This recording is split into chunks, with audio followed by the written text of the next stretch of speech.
In a quiet suburb of 1970 Chicago, there lived a man beloved by many. He hosted backyard barbecues, fixed his neighbors' sinks, and, most memorably, dressed up as a clown named Pogo to perform for sick children at hospitals. Photos from the time still survive: red wig, vibrant costume, a painted grin stretching ear to ear. Who could have imagined that this very man, John Wayne Gacy, was one of the most sadistic serial killers in American history?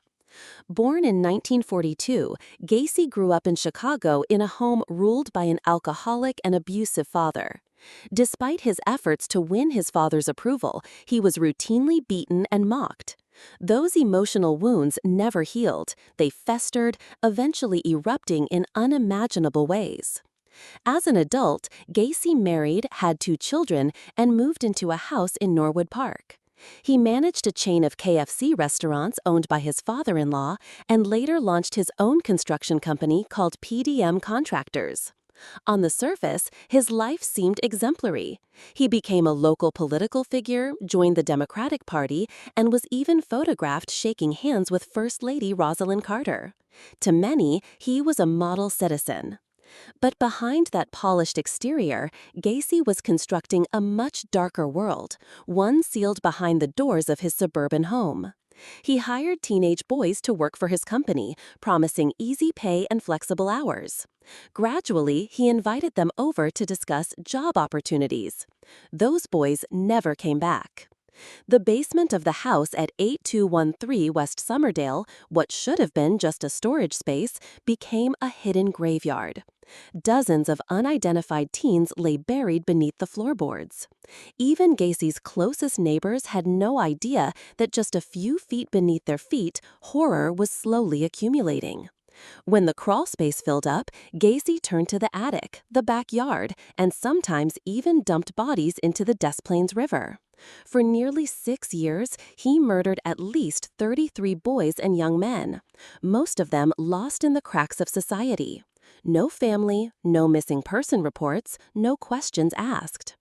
How was he able to evade detection for so long? Because Gacy was a master performer. He blended in, he manipulated trust, and most importantly, he knew how to look like the kind of man who would never, ever do something like this.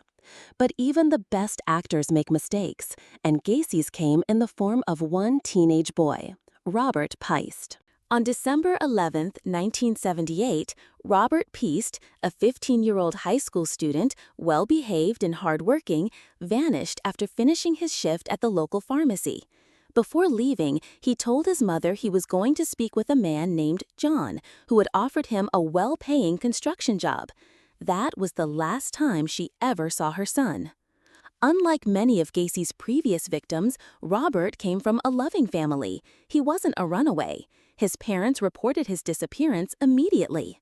For the first time in years, a missing person case connected to Gacy triggered a real investigation. Detective Joseph Kozenchak of the Des Plaines Police Department quickly identified John Wayne Gacy as the John mentioned in Robert's last words. When questioned, Gacy denied meeting the boy and claimed he'd been attending a funeral that evening, but his awkward lies and visibly tense demeanor raised Kozenchak's suspicions. A background check revealed a disturbing fact. Gacy had a prior conviction for sexually assaulting a teenage boy in 1968, something the community had never known. That revelation was enough to obtain a surveillance warrant. For the next several days, plainclothes officers tailed Gacy around the clock. He knew they were there, but instead of hiding, he embraced their presence, bringing them coffee, cracking jokes, chatting like they were old friends. This calmness, this performance, only made them more suspicious. On December 13th, investigators obtained a limited search warrant for Gacy's house. What they found raised red flags: handcuffs, ropes, wallets that didn't belong to him, and most disturbingly, a rancid stench coming from the basement. But with no body, they still lacked the grounds to arrest him. Meanwhile, Gacy's facade began to crumble. He started drinking heavily, driving aimlessly at night, and making bizarre statements. In one drunken moment, he told an officer trailing him, You know, the smell of a corpse is something you never forget.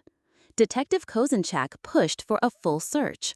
On December 21, a second warrant was granted, this time allowing excavation of the crawl space beneath Gacy's home. Within minutes of digging, officers unearthed a human bone, then another, and another. The truth, long buried beneath layers of lies, had finally surfaced. Gacy was arrested that night. In the interrogation room, after a few hours of silence, he confessed. He recounted the murders with chilling nonchalance. He explained how he selected his victims, young, vulnerable boys no one would miss.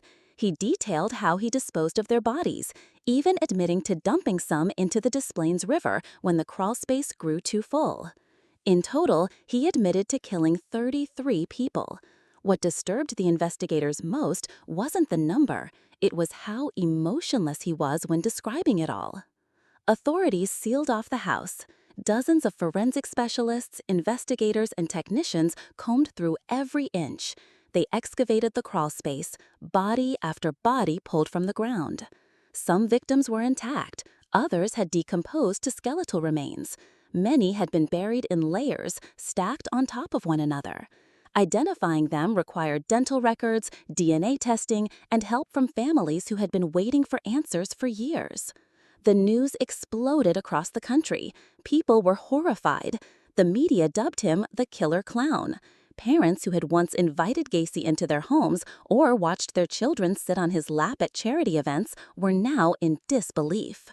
They had once praised him, shaken his hand, called him a great guy. Now they realized they had lived next to a monster all along. In February 1980, the trial of John Wayne Gacy officially began in Illinois. But this wasn't just a criminal case. It was a reckoning, a moment where an entire society had to confront the horrifying truth that trust could be so violently betrayed. Gacy was charged with 33 counts of first-degree murder. He pleaded not guilty.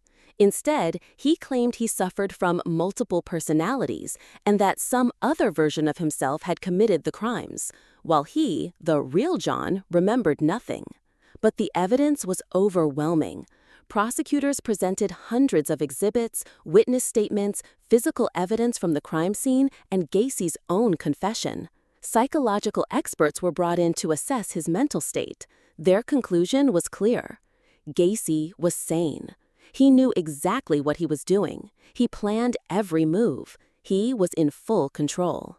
The jury deliberated for just 2 hours. The verdict? Guilty on all counts. Gacy was sentenced to death by lethal injection. But the execution would not come quickly. For nearly 14 years, Gacy filed appeal after appeal. During his time on death row at Menard Correctional Center, he revealed more of his twisted nature. He painted eerie self-portraits as Pogo the Clown, sold them for thousands of dollars, and answered fan mail. Some people bought the paintings to destroy them.